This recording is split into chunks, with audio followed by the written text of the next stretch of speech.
Peace and love, Kingdom. We have another video today called Trump Suggests Deporting Families with Mixed Immigration Status.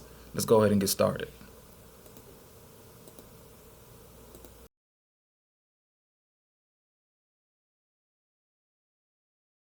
The president-elect has started sketching out some of his immigration policies. It happened in a new interview. So his pledges continue for mass deportations of criminals here illegally as promised. His promises didn't stop there.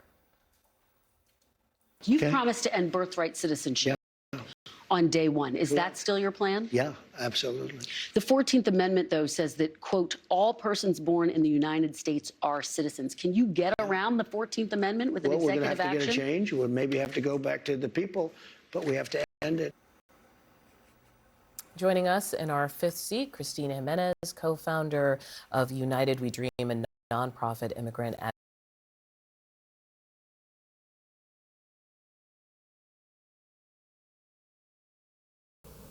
So, brothers and sisters who's watching this, I hope you are paying attention to what is being said. Trump is suggesting to deport families with mixed immigration status. And in this case, as we heard the sister speak about the 14th Amendment and how those who were born on United States soil after the passing of the 14th Amendment were considered to be United States citizens. Well, why this is important is because we know the 14th Amendment was passed during the time those who were labeled as descendants of free men, aka Negro, blacks, color, African Americans. This was the only way for them to get the ability to be so-called United States citizens. Well, why that's a problem is because of for those of you who understand the Dred Scott versus Sanford case, knew that that case itself said those who are the descendants of Africans cannot be United States citizens, even though they said the case was overturned. And then B, those who are the descendants from the Kingdom of England, Great Britain, had an allegiance to the monarchy. Now, after the signing of the Treaty of Paris, we know that a lot of the promises that were supposed to have been upheld were not kept because of the stipulations in regards of the colonists not getting what they felt was theirs, which in this case was chattel property, because we know that the founding of the United States was all built off of human trafficking, also known as slavery. And then C, we also have the dilemma with those who come from these territories, not realizing that you are truly heirs from the Kingdom of England, Great Britain. No one told you your proper conscience regarding that information, and they never told you underneath the English common law regarding citizenship that it was going to be under English law that was going to determine if you can be a citizen of the United States or not. And as you can see from what I'm explaining to you in all of these other videos we have been presenting, is that your allegiance to the English crown, especially as English heirs and descendants from Great Britain, is perpetual. And we do have a king. And now that Donald Trump is talking about deporting families with mixed immigration status, you brothers and sisters who claim to be African Americans will fall underneath that category as having a mixed immigration status, because there's no true proof regarding who you are and where you come from outside of them allowing you to be here underneath the 14th Amendment. So this is why we keep telling you day in and day out that genealogy is the order of the day, because you are now underneath the time frame where a mass deportation, which they're saying is one of the largest deportations that will ever happen here in so-called America. So as I'm explaining to you, there's those who recently came here in the territory, look just like you, who speak the language better than you do. And guess what? They don't have proof of their genealogy either. So you potentially can be seen as one of them. And like I say, and like they say, ignorance of the law is no excuse. So you must do this great work, but if you choose not to, then whatever is meant to happen to you, is really on your own head. Let's continue.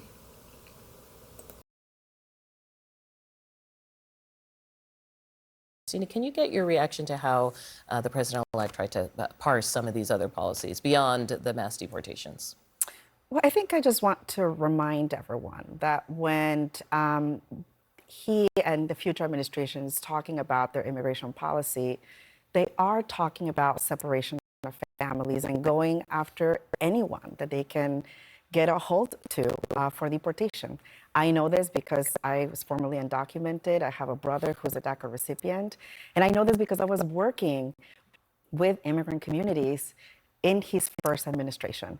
And so I know that under the disguise of going after people that have committed crimes, they use a frame of criminality to go after everyone. Under the past administration with Trump, DACA recipients were deported. Families were separated not only at the border as people came here seeking refuge, but also in the interior of the United States. So we're talking about children, families, and I think that we need to take this seriously. Scott, I want to come to you because I do find it interesting that during his first term, the president did engage in this family separation policy as a deterrent, right? It was like, don't come here because this will happen.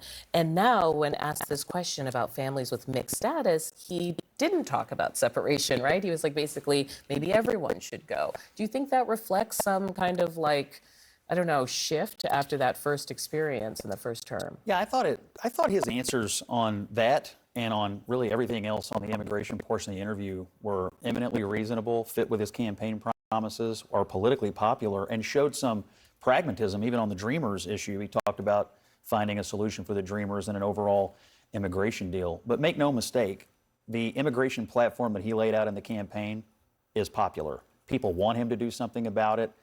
The family separation issue, I mean, he clearly said he doesn't want to separate families. So I think what he's laying out, Republicans are going to support it. You may even get a few Democrats to support it if it is a comprehensive deal, which the American people desperately want. Hillary, you're shaking your head a bit, and I know that for...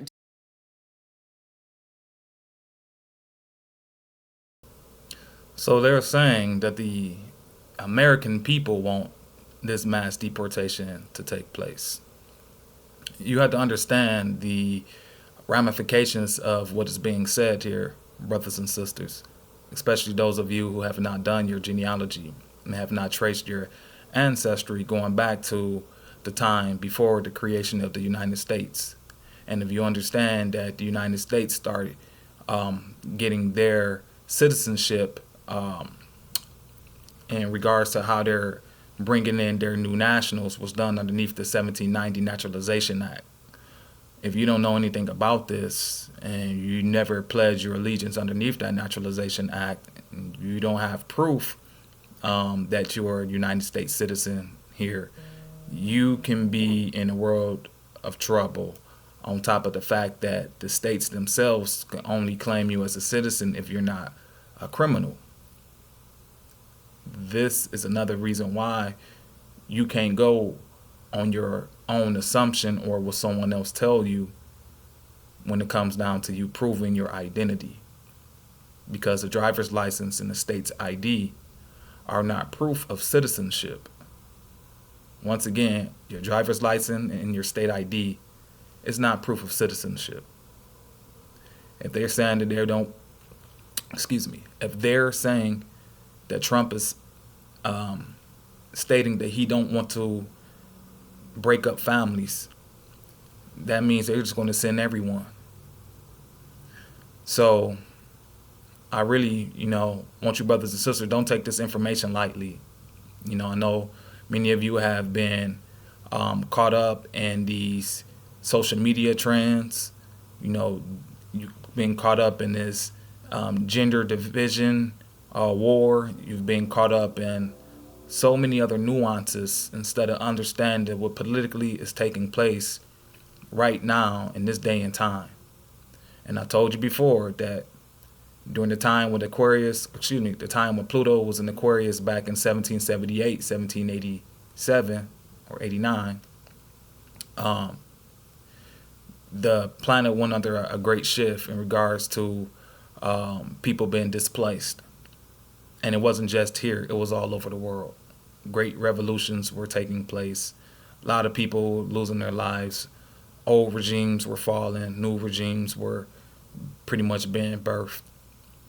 And once again, as you can see, you are going to be collateral in regards to how the world is going to transition into the new reality that you know nothing about, because you brothers and sisters don't know what time it is. You haven't studied history.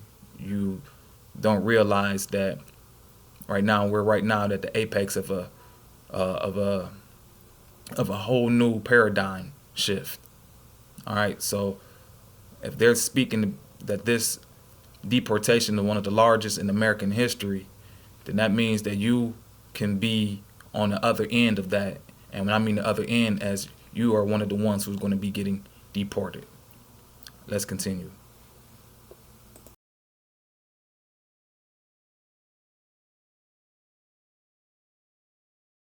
The whole conversation around dreamers, undocumented young people who are brought here on their own, it's just been this like kind of long running saga. Can you talk about like what is the kind of Democratic argument about this point if Republicans believe they have a mandate to take this level of action? Well, I think Democrats should be and have been sort of much more moderate about this. Yes, asylum needs much more scrutiny, and there are significant numbers of undocumented workers where people are worried that there is criminality, but those people are actually identifiable. That does not require the sweep that I think people are legitimately afraid of. Also, I think what he didn't say was almost as important as what he did say. He seemed to imply that naturalized citizens don't belong in the United States. And then I thought, well, sorry, dude, aren't you married to a naturalized citizen? Are you gonna, like, is Melania and her father, are they all of a sudden not legitimate Americans? I don't think.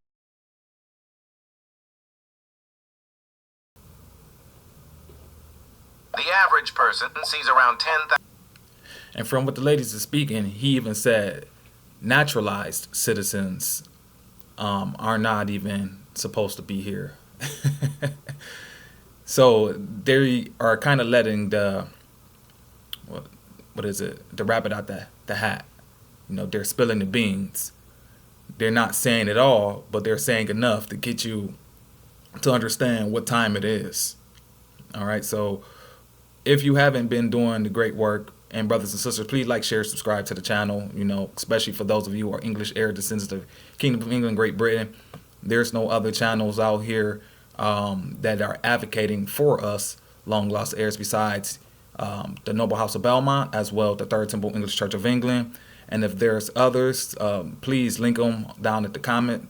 You know, hopefully they start reaching out, so therefore we can start connecting ourselves with our long lost kinfolk. So therefore, if something of this magnitude does happen, which we are seeing and feeling that it potentially will, we will be protected and squared away. Why? Because not only will we know who we are, but we are already protected through law and already have all of the credentials and our documentations in order to be able to verify who we are and those who are going to be coming back into the church, because as you know, outside the church, there is no salvation.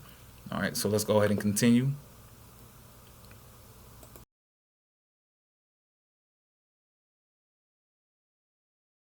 Like, is Melania and her father, are they all of a sudden not legitimate Americans? I don't think that's true. Well, I think no. I'm sorry. When you talk about birthright and citizenship, that's kind of what people are thinking all day. His priorities were clear. People with deportation orders, violent criminals, that's where they're going to start. And that is really popular. That's where they should end. I totally agree with that. There's a lot of fear-mongering going on about that. I just think that we need to, I do think we need to look at not only what he's saying, but what he did. Like, there's a track record. Actions speak louder than words. They went after everyone in the last administration. So I just don't think we need to fall for that trap. And on the point about, DACA recipients, my brother is a DACA recipient. I was, formerly undocumented, part of the Dreamer movement that was able to win DACA under the Trump administration. And when we engage in very credible bipartisan efforts to pass legislation, what did Trump do? He killed every single bipartisan deal. And the last one, let's remember, he killed it by using language I will not use here to refer to black and brown immigrants Can when I we were ask you a talking quick about immigration question? policy. What we do hear are Democrats talking about we need to be more moderate, they will say, right? We need to talk in different ways about immigration. We need to be tougher on immigration. That kind of we need to language I'm hearing from Democrats a lot. Where does that leave an activist like yourself in the middle of this discussion? For me, I think that we need to have a real conversation about the immigration system and the laws that we need. And quite frankly, I'm not going to be here to also defend where Democrats have gone wrong on this issue. Our movement is actually quite independent, and we have been on opposite side with Democrats as well. But the thing here is that this is about a conversation, to your point about birthright citizenship, about who gets to be an American and the soul of this country. And when we're talking about taking away birthright citizenship, So what she just said, pretty much who is supposed to truly be an American. That's the reason why we have to go back to the origin and the foundation of the country. This is that uncomfortable territory and domain that many people don't want to go to. Why? Because you're going to have to take a look at some uncomfortable stuff. We're going to have to start, exposing the elephant in the room. Everybody want to talk about America, but don't want to talk about those who actually truly created and built it. And if we understand who those were, we understand that those were the descendants of those who were labeled slaves. And then we know those descendants were those who come from the Kingdom of England, Great Britain, as well as from the Kingdom of France, as well as from the Kingdom of Spain, which was known as Aragon, Castile, Leon. We know ethnically that these people were tied to the same group, and they were known as Berbers. And we know that these freemen were known to times they lived amongst each other in peace, and then times they feuded amongst each other. And as time went on, they ended up becoming mixed and to an identity that we're known now today as the English people here in the other side of the empire, which is known as the Empire of Albion. So this conversation is going to have to really go back in regards to the history and the founding of this country. We're going to also have to look at the documentation that gave them the ability to exist as a legitimate operating nation. And in that treaty would be what? The 1783 Treaty of Paris, because there were stipulations in that treaty. So before we can go down the corridor regarding who's truly an American, we need to go back to the root and the founding of the country. Once we get there, then we can go ahead and start utilizing what we call the process of elimination to see who truly will be and constitute what American is and who should be underneath that label. Now, me as an Englishman, I don't want to be known as I don't want to be an American. I want to be what my forefathers were, my forebears were. I'm going to stay and be an Englishman. Why? Because the foundation of America comes from England, the Kingdom of England. America's law comes from the common law of England. America's value system, tradition, structure, all comes from the Kingdom of England. So at the end of the day, to restructure or to reform or to bring balance back here to this territory, we got to go back once again to the root. And for that root, like I said, it's a conversation that many people don't want to talk about, because the further you go back, you see us. Let's go ahead and continue before we go ahead and wrap this on up.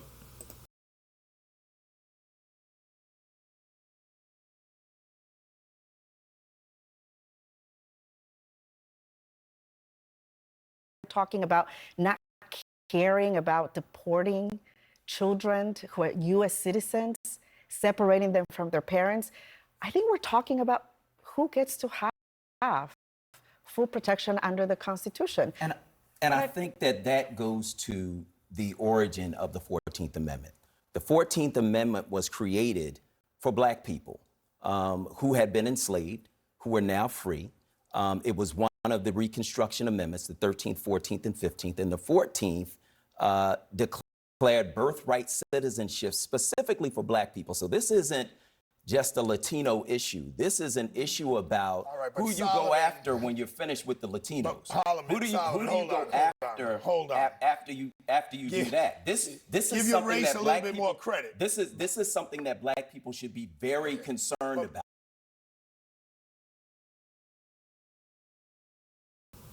I hope you brothers and sisters hear exactly what this brother is speaking and telling you, that underneath the 14th Amendment, which gave you birthright citizenship, for those of you who are underneath that status, that this is going to affect you. Whether you want to believe it or not, this is going to affect you. Now we hear this other guy, he want to try to, move the goalposts and don't want to, listen to what he's speaking on. But like he's saying, the 14th Amendment was made for those of you who were considered the descendants of slaves. And those who were descendants of slaves were originally, before they were considered slaves or prisoners of war, they were subjects of the Kingdom of England, Great Britain. But in 1707, through the Acts of Union, they made English heirs and Scottish heirs become subjects of Great Britain. So you were underneath that status. And it was only until after the 1865 or 1870 where you had the ability to so-called throw off your allegiance. But you didn't know who you were, and how would you throw off something you had no idea that you had? And as underneath English law, you have perpetual allegiance no matter if you forgot, no matter how much time went by, especially if there's a king of England who has resurrected the body politic, which we know as the corporate soul, the corporation soul. And there has to be a natural person in that position, and the natural person has to be who? A kin, one who's actually related to those people by blood right, agnatic succession. The true de jure king in this case will be King Clifford Jefferson from the Royal House of Plantagenet. So this 14th Amendment, when they passed that gave you, after they so-called freed the slaves, you had the right to either go back to who you were before you were placed in bondage. For you to know who you were prior before you was placed in bondage, you had to you need to know genealogy, and you need to know the origin or the history of the country. Many brothers and sisters didn't put that together because of we didn't have the right representatives to teach you that. And then on top of that, once if you would have chose to go back to the Kingdom of England, as you see here in the territory of America, you probably was still going to be dealing with some form of animosity because of the occupiers not wanting you to be in a superior position than those who are now controlling the realm. In this case, the colonists, the corporations, the merchants, whoever, these are the foreigners, these are the ones who are now controlling the realm. So now that time, from the 14th Amendment, if you didn't choose English, clearly you was going to choose to be a so-called United States citizen because you thinking that everybody else out here who getting these rights underneath that's what you want, and not realizing that those rights only came about your downfall, because everyone wanted the rights of the Englishman, but they weren't that. You were those people. And now, as you can see, as history is revealing itself, they now want to remove all of those policies and acts that they passed fraudulently because they shouldn't have been existing to begin with, especially if you knew that you were subjects to the crown. You weren't even supposed to break away from the crown. So all of that technically was done underneath what we call threat, duress, and coercion, which in law will automatically consider the treaty itself not effective because of what required it to be passed. And clearly the crown didn't want to relinquish control of the colonies. But that's for another story. We'll talk about that as we go down the road. Pay attention once again to Trump suggesting to deport these families, and your family right now, and especially those of you who are called Negro, Black, Colored, African American, you are also in jeopardy because of this.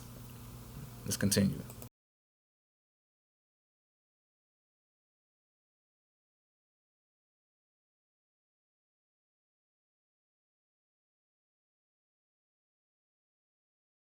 Black people weren't running here, okay? They were taken here. There is a big difference between being pulled out of your continent into this continent and you deserve rights versus people who are coming into this country without obeying by the laws. Why was the 14th Amendment created? To help the people who were brought here against their will. Right. Okay? And who these are those people? people? These are the black people. Okay. These are people And who so are coming therefore, here. that's why I'm making the point they're that I'm coming here making. voluntarily against the law.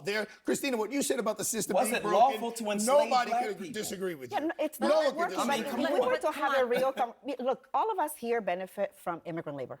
I was just If going to you say, just like this is- came, took the train, you ordered delivery from a 100%. restaurant, or you had a nice meal at a restaurant, we all here depend on immigrant labor. And what he's talking about is going after families, going after workers, and going after entire communities that I will heard him destroy talk not about only criminals. I heard him families. talk about criminals. I think that there's a real need, though, to not to try and maybe this is where Democrats should be adding value and maybe aren't adding enough value, to really not just look at individuals, but to look at what this country needs and where people are actually getting jobs and working. Because our country does depend on immigrant labor in all sorts of industries. And that's something where, you know, to be honest, Donald Trump cares about growth, economic growth, as do Democrats and immigrant activists. And so, you know, when Christina says there needs to be a thoughtful conversation about this, the rhetoric needs to go away. You do need a thoughtful conversation. You can't say we need immigrant labor and then have people here sustaining major parts of our economy, and they say, oh, by the way, we don't want you, we're going to deport you. So we really need to have We obviously are a nation a of conversation. immigrants, and we do use immigrant labor in this country, and it's very important. But you can't have a country without laws. And the political reality is that the American people believe the border is not secure. They believe the immigration system is a mess. They believe the politicians in Washington have failed. And they believe this has gone on and on and on. And a major reason he won the election is to clean it up. And part of cleaning it up is saying, if you came here illegally and you don't obey our laws, we're not giving you special privileges anymore. That's the political bottom line. Yeah, but you know what? He didn't clean it up last time. Right. He did, right. It's not that easy. He did a better job than Joe Biden. Where's the wall? Why did Joe Biden throw out all of his executive orders on day?